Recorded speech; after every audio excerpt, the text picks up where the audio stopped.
Morning students. तो आज हम स्टार्ट कर रहे हैं अपना क्लास 11th का टॉपिक जो है रिलेशन एंड फंक्शंस। हमने लास्ट वीडियो में भी रिलेशन के कुछ क्वेश्चंस डिस्कस किए थे, आज भी हम क्वेश्चंस डिस्कस करेंगे and after 1 or 2 questions we will start the topic of functions. ठीक है, तो लेट्स सी। ये क्वेश्चन है आपका, रिलेशन आर है defined as x and y के ऑर्डर्ड पेयर्स हैं आपके पास such that y is equal to x plus 6/x where x and y belongs to n. n is the set of natural numbers and x is always less than 6. Less than 6 का मतलब natural number and less than 6 है. That means 5, 4, 3, 2 and 1. ठीक है, तो हम क्या करेंगे, ये ordered pairs निकालेंगे, मतलब relation निकालेंगे कि इसमें x और y के कौन से ordered pairs हैं. If I put x is equal to 1, तो y आ जाएगा मेरा 1 plus 6/1. That is I am getting 7. तो ordered pair हो गया 1 and 7.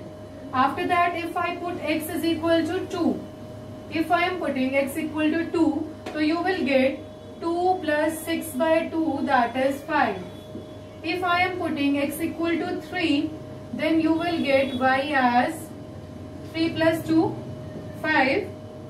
And likewise if I put 4 as the number x equal to 4, you will get 4 plus 6/4, 2 3s are 2 2s are, you will get 8 plus 3/2, that is 11/2. y की value आ जाएगी 11/2. But problem क्या है, जो x है और y है दोनों ही natural number है, तो ये जो y है ये हमारा नेचुरल नंबर में नहीं आ रहा, this is a rational number. So this value, this ordered pair does not belong to this relation. ठीक है, फिर हम लेते हैं x की वैल्यू 5. अगर मैं x की वैल्यू 5 लेती हूँ तो आई am getting 5 plus 6/5, again a rational number. तो 5 वाला ऑर्डर्ड पेयर भी इस रिलेशन को बिलोंग नहीं करेगा. ठीक है, दैट्स ऑल फॉर इट. क्योंकि x की वैल्यू हम 1 से लेके 5 तक ले सकते थे और x और y दोनों ही हमारे क्या होने चाहिए, नेचुरल नंबर होने चाहिए. तो ये हमारा रिलेशन बन गया. Then domain and range. Domain क्या होता है हमारे रिलेशन का, ऑल द फर्स्ट एलिमेंट्स. वैसे तो हमारा जो है ये नेचुरल नंबर है पूरा का पूरा सेट, बट जो हमारे फर्स्ट है ये, these are the domain, ordered pair का जो फर्स्ट एलिमेंट है. और रेंज क्या होता है, जो हमारा ऑर्डर्ड पेयर है इनके सेकेंड एलिमेंट्स को हम क्या बोलते हैं, रेंज बोलते हैं. ठीक है, इसके बाद हो सकता है हमसे इनवर्स पूछा जाए.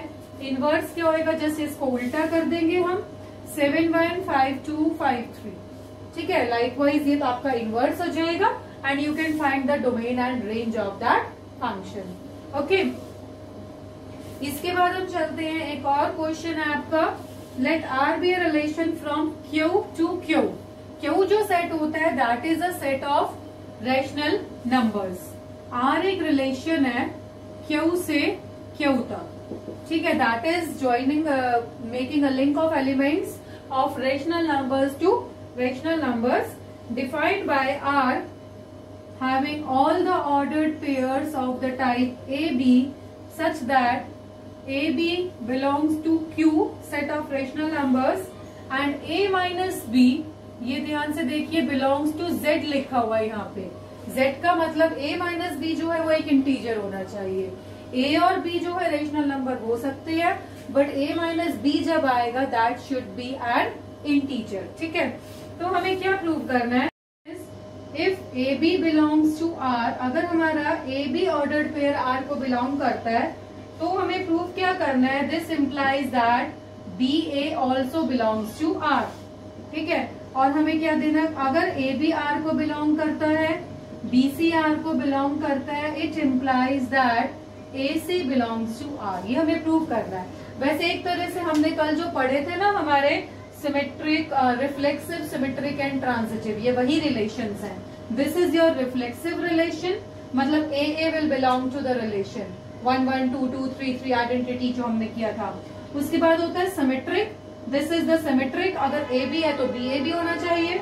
और ट्रांजिटिव रिलेशन क्या होता है, अगर AB है BC है तो AC भी होना चाहिए. तो ये हमें प्रूव करना है कि ये जो रिलेशन है ये हमारा रिफ्लेक्सिव, सिमेट्रिक एंड ट्रांजिटिव है. ठीक है, अब कैसे प्रूव करेंगे, A एंड A हमारा रिलेशन में है for all a belonging to Q. देखो अगर वो रिलेशन में है that means a minus b Z होना चाहिए। अब हमें क्या लेना है, फर्स्ट एलिमेंट भी ए है, सेकेंड एलिमेंट भी ए है, ठीक है, ये लेना है हमें। तो ए माइनस ए क्या आएगा, 0, और 0 क्या होता है, हमेशा एक इंटीजर होता है। देयरफॉर ए जो है वो हमारा आर को बिलोंग करेगा, रिलेशन में आएगा, कोई भी एलिमेंट ले लो, ठीक है, क्योंकि वो माइनस करके क्या आ जाएगा 0, and 0 is always an integer. इसके बाद आ जाते हैं ए बी पे। अगर आपका ए बी रिलेशन में है, इसका मतलब a माइनस बी एक इंटीजर होगा, तभी तो वो रिलेशन में आया, माइनस करके इंटीजर आ रहा होगा, ठीक है। फॉर एग्जाम्पल अगर मैं दो रेशनल नंबर्स ले लेती हूँ, कोई भी रेशनल नंबर ले लिए, फॉर एग्जाम्पल मैंने 4 and 2 ले लिए, 4/1 2/1, माइनस करके 2 आ रहा है, वो एक इंटीजर है, ठीक है। इसका मतलब अगर मैं 2 में से 4 माइनस करूंगी, साइन चेंज हो जाएगा, बट वो रहेगा तो इंटीजर ही ना, ठीक है। तो हम क्या लिखेंगे, अगर a माइनस बी जेड को बिलोंग कर रहा है, देयरफॉर b माइनस ए वो भी तो एक इंटीजर होएगा, साइन चेंज हो जाएगा, बस पॉजिटिव का नेगेटिव हो जाएगा। अगर b माइनस ए भी इंटीजर है, इसका मतलब b a should also belong to R. तो ये प्रूव हो जाता है हमारा सेकेंड पार्ट। थर्ड पार्ट में चलते हैं, ए बी आर को बिलोंग करता है। ए बी रिलेशन में कब होएगा, जब a माइनस बी एक इंटीजर होएगा, इसका मतलब ये है ट्रू है।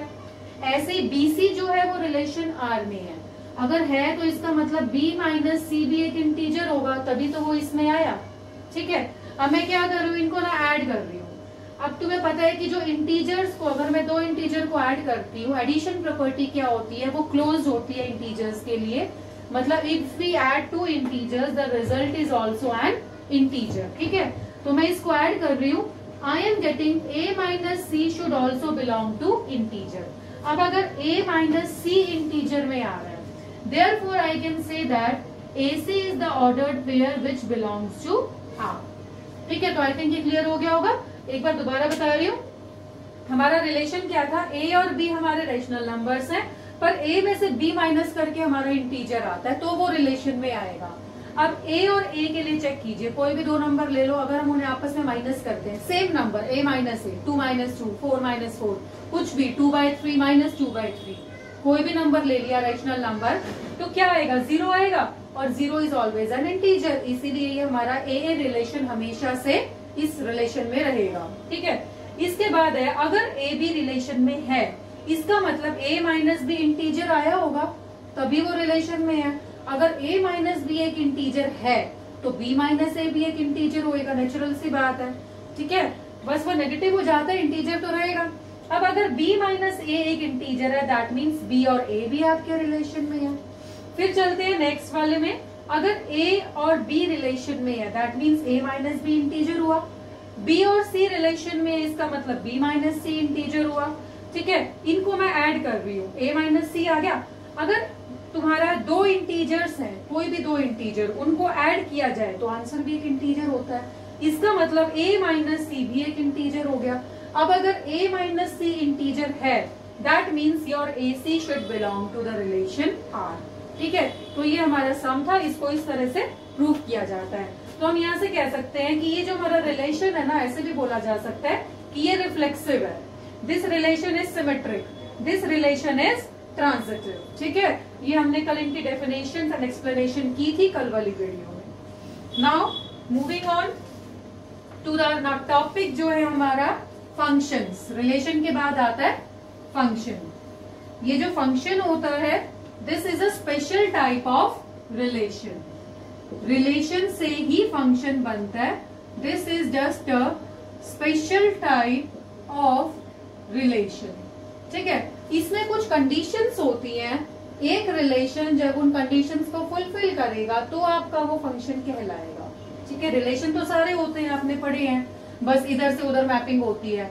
फॉर एग्जाम्पल अगर आपका एक सेट है x, एक सेट है y, यहाँ पे आपके 1 2 3 एलिमेंट्स दे रखे हैं, यहाँ पे आपके a b c d कुछ इस तरह के एलिमेंट्स हैं, ठीक है। आपने किया था रिलेशन में 1 को 2 से मैप कर दिया, 2 को a से, 3 को d से, कहीं भी आप मैपिंग कर सकते हो, ठीक है। हो सकता है इसमें 4 हो, उसकी मैपिंग कहीं ना हो, ये सब हमने किया था। रिलेशन कुछ भी हो सकता है, बट फंक्शन में क्या होता है, it is a rule which connects every element of X to a unique element of Y। इसका मतलब समझते हैं, एक ऐसा रूल जो X के हर एक एलिमेंट को, मतलब X में ना आपके जितने भी नंबर्स हैं 1 2 3 4, इन सब का कनेक्शन होना चाहिए Y में, कोई भी बचना नहीं चाहिए। ठीक है, A B C D। एक तो पहली बात क्या है, एवरी एलिमेंट X का जो हर एक एलिमेंट है, each element of X should be connected, उसको कनेक्ट करना है। ठीक है, ऐसे कनेक्ट कर दिया, 2 को C से, 3 को D से, 4 को ऐसे, सबका कनेक्शन हो गया। And unique element of Y, मतलब 1 की इमेज A है, 2 की इमेज C है, 3 की D है, 4 का B से कनेक्शन है। एक बार यहां देखिए, 1 2 3 4 A B C D। अगर मैं ऐसे करती हूँ, 1 का A से, 1 का B से, 2 का C से, 3 का D से, मान लो इसमें एक और एलिमेंट मैंने ले लिया, तो ये हमारा फंक्शन नहीं है, रिलेशन है, फंक्शन नहीं है, क्योंकि ये ना 1 की 2 इमेज दे रहा है, 1 का A के साथ भी कनेक्शन है, 1 का B के साथ भी, तो ये हमारा फंक्शन नहीं होता। मतलब फर्स्ट एलिमेंट सेम नहीं होना चाहिए, जो आपका बनता है ना फंक्शन, उसमें किसी भी 2 ऑर्डर्ड पेयर का फर्स्ट एलिमेंट सेम नहीं होना चाहिए, मतलब 1 की ना 2 इमेज नहीं बननी चाहिए। अच्छा, कुछ वर्ड्स बोल रही हूं मैं, image and pre image. Pre image क्या होता है, पहले वाले सेट में होती है, 1 जो है A का प्री इमेज है, और इमेज होती है ये वाली, 1 की इमेज क्या है A, 2 की इमेज क्या है C, 3 की इमेज क्या है D। ऐसे ही A की प्री इमेज क्या है 1, B की प्री इमेज क्या है 4, ऐसे होता है। ठीक है, तो इमेज और प्री इमेज क्लियर हो गया। इसके बाद हम चलते हैं, मैं क्या कह रही हूँ कि पहली बात क्या है, एक तो X के सारे एलिमेंट कवर होने चाहिए। ठीक है, मान लो मैं यहाँ पे ऐसे कर देती, 4 का कोई कनेक्शन नहीं है, तो ये हमारा फंक्शन नहीं होगा। ठीक है, बट अगर कनेक्शन हो भी गया तो भी ये फंक्शन नहीं है। क्यों? क्योंकि यहाँ पे ना 1 की 2 इमेज दिखा रहा है, 1 A से भी कनेक्टेड है, B से भी, तो ऐसा नहीं होना चाहिए। तो इसमें क्या है हमारा सेकेंड पॉइंट, एक तो है X का हर एक एलिमेंट कनेक्टेड होना चाहिए, और सेकेंड पॉइंट क्या है हमारा, unique image element, each element of X should be connected to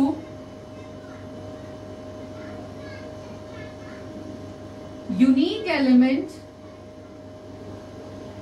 of Y। ठीक है, Y के यूनिक एलिमेंट के साथ कनेक्शन होना चाहिए, मतलब 2 ऑर्डर्ड पेयर्स की, no 2 ordered pairs have same first element। किसी भी 2 ऑर्डर्ड पेयर का फर्स्ट एलिमेंट सेम नहीं होना चाहिए। ठीक है, तो ये समझ में आ गया। इसके कुछ और एग्जाम्पल देती हूँ तो आप बताएंगे, पता लगेगा आपको कि क्या फंक्शन हो सकता है एंड क्या नहीं हो सकता।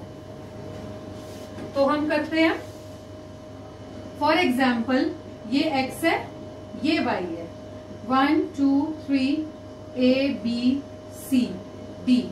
मैंने 1 को A से कनेक्ट कर दिया, 2 को B से कर दिया। ठीक है, क्या ये रिलेशन है, फंक्शन है? Sorry, this is not a function, क्योंकि 3 की इमेज नहीं बनी।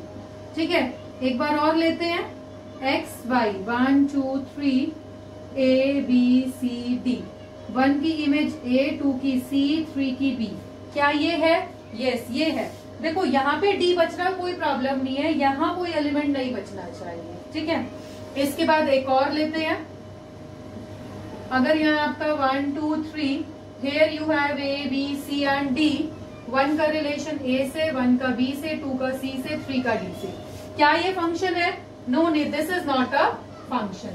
क्यों नहीं है? क्योंकि एक जो है वो 2 के साथ कनेक्टेड हो गया। मैंने मना किया था ना कि फर्स्ट जो है ना, जो आपका ऑर्डर्ड पेयर में फर्स्ट एलिमेंट है वो सेम नहीं होना चाहिए। इसको हम 1A और 1B लिखेंगे ना, फर्स्ट एलिमेंट सेम नहीं करना। एक और बना रहे हैं, X Y 1 2 3 A B C 1 2 3, ये फंक्शन है। 1 की इमेज भी A है, 2 की इमेज भी A है, मतलब मैं इसको ऐसे लिखूंगी 1A 2a और 3b, ये लिखा जाएगा function. Yes, this is a function. क्योंकि ना सेकेंड एलिमेंट सेम हो सकता है, फर्स्ट एलिमेंट सेम नहीं होना चाहिए, बस इतनी सी बात है आपकी। एक तो इसमें कोई भी एलिमेंट छूटना नहीं चाहिए, ठीक है, और आपका फर्स्ट एलिमेंट सेम नहीं होना चाहिए। ये 2 पॉइंट्स है, ठीक है। तो आपका फर्स्ट पॉइंट कौन सा है? No element in X should be left, मतलब सिंपल लैंग्वेज में लिख रही हूं ये, एक्स का कोई एलिमेंट छूटना नहीं चाहिए। और ऑर्डर्ड पेयर्स में no 2 ordered pairs have same first element. किन्हीं भी 2 ऑर्डर्ड पेयर के फर्स्ट एलिमेंट सेम नहीं होने चाहिए इस रिलेशन में। जैसे पीछे वाला सेम हो सकता है सेकंड एलिमेंट्स, बट आगे वाला जो है आपका फर्स्ट एलिमेंट वो सेम नहीं हो सकता, ठीक है। तो ये आपके टाइप्स ऑफ फंक्शंस है, ये हो सकते हैं। ओके, इसके बाद एक और 1 2 3 A B C, this is a function. Yes, ये आपका B से कनेक्टेड है, ठीक है। ये आपका फंक्शन है क्योंकि सबकी इमेज बनी हुई है और सबकी एक यूनिक इमेज है, ठीक है। तो दिस इज अ फंक्शन। तो ये डिफरेंस होता है आपका रिलेशन और फंक्शन में। अब चेक करते हैं कि इसमें फंक्शन के केस में हमारी डोमेन और रेंज क्या होती है। देखो, डोमेन क्या होता है? फर्स्ट एलिमेंट्स, ठीक है। First element 1 2 3, this is the domain. अब मैंने ये बोला था कि फर्स्ट जो आपका x है ना, इसका तो कोई भी एलिमेंट छूटना ही नहीं चाहिए, यही बोला था ना, ठीक है। तो कोई भी एलिमेंट नहीं छूटेगा, इसका मतलब सारे के सारे डोमेन में आएंगे। तो जो डोमेन होता है, रिलेशन में हम क्या लिखते थे? फर्स्ट एलिमेंट देखते थे, ठीक है, जो भी हमने रिलेशन बनाया उसका फर्स्ट एलिमेंट देखते थे।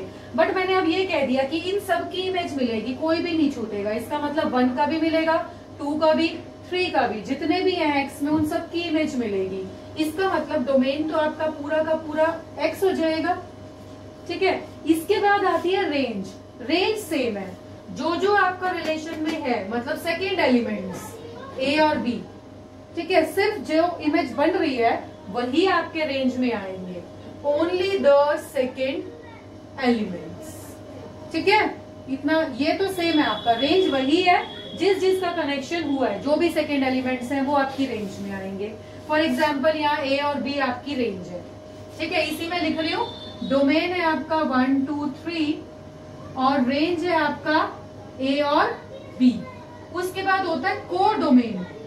को डोमेन होता है पूरा का पूरा set Y, a b c, ठीक है। ये भी सेम है, हमने बताया था रिलेशन में। को डोमेन होता है पूरा सेट वाई, ठीक है। रेंज होता है जिसकी आपकी प्री इमेज है, जिसका कनेक्शन हो रखा है, रिलेशन बना हुआ है, ठीक है। और डोमेन आपका चेंज हो चुका है, डोमेन होएगा पूरा का पूरा सेट एक्स, क्योंकि सबकी इमेज आपको बनी मिलेगी। डेफिनेशन वैसे अब भी वही है, ऑल द फर्स्ट एलिमेंट्स, ठीक है। But all the first element सारे ही कवर होंगे आपके एक्स सेट के, इसीलिए पूरा का पूरा जो सेट एक्स होएगा वो आपका डोमेन होएगा इन अ फंक्शन, ठीक है। तो आई थिंक ये डेफिनेशन क्लियर हो गई होंगी। उसके बाद एक इमेज और प्री इमेज होती है, इसको प्री इमेज बोला जाता है जो सेट एक्स होता है, और सेट वाई को क्या बोला जाता है? इमेज। इन द केस जब वो फंक्शन हो, ये ऊपर वाला तो फंक्शन ही नहीं है ना, फंक्शन के केस में बोला जाता है इसको प्री इमेज, और इनको images a and b are the images. 1 2 3 जो है वो प्री इमेजेस है। जैसे 1 की इमेज क्या है? ए, 2 की इमेज है ए, 3 की इमेज है बी। ए की प्री इमेज 1, ए का pre image is also 2 and b की प्री इमेज इज 3, ठीक है। Image, pre image, domain, codomain, range, ये हम डिस्कस कर चुके हैं। इसके बाद जो इसके ऊपर बेस्ड क्वेश्चंस हैं, ठीक है, एक और चीज रह गई है, independent and dependent variable. Easy सी बात है ये। इंडिपेंडेंट वेरिएबल क्या होता है and dependent variable. Independent variable and dependent variable, हमने अभी ना रिलेशन किया था, इससे पहले कुछ क्वेश्चन किया था हमने, उसमें समथिंग ऐसे दिया हुआ था, ऑर्डर्ड पेयर्स एक्स और वाई टाइप के होने चाहिए, where y is equal to x plus 6/x, ऐसे किया था ना। तो यहाँ से क्या पता लग रहा है, y की वैल्यू x पे डिपेंड कर रही है। अगर हम x की वैल्यू कुछ कुछ पुट करेंगे तो y चेंज हो जाएगा, ठीक है। तो x की वैल्यू तो हम कुछ भी पुट कर सकते हैं, हमारे हाथ में होता है। तो इंडिपेंडेंट वेरिएबल कौन सा होता है, x। ये जो फर्स्ट सेट होता है ये x होता है, ये हमारा इंडिपेंडेंट है, ठीक है। और डिपेंडेंट वेरिएबल है जो इस x पे डिपेंड कर रहा है, y डिपेंड कर रहा है, तो y जो हमारा है दैट इज डिपेंडेंट वेरिएबल। तो ये छोटा सा है definition independent and dependent variable की। तो आज हमने पढ़ा है फंक्शन क्या होते हैं, ठीक है। फंक्शन होने के लिए रिलेशन को क्या क्या कंडीशंस फुलफिल करनी पड़ती हैं। दो वेरी इंपॉर्टेंट कंडीशंस हैं कि एक तो x का कोई भी एलिमेंट छूटना नहीं चाहिए, और सेकंड कंडीशन क्या है, जितने भी ऑर्डर्ड पेयर्स हैं उनके फर्स्ट एलिमेंट सेम नहीं होने चाहिए, ठीक है। फॉर एग्जाम्पल मैंने इसमें आपको बताया था दिस इज अ फंक्शन, ये तो ठीक है, फर्स्ट एलिमेंट सेम, ये वाला 1a और 1b ऐसा नहीं होना चाहिए, ठीक है ना। 1 की इमेज a भी है और 1 की इमेज b भी है, ये नहीं होना चाहिए।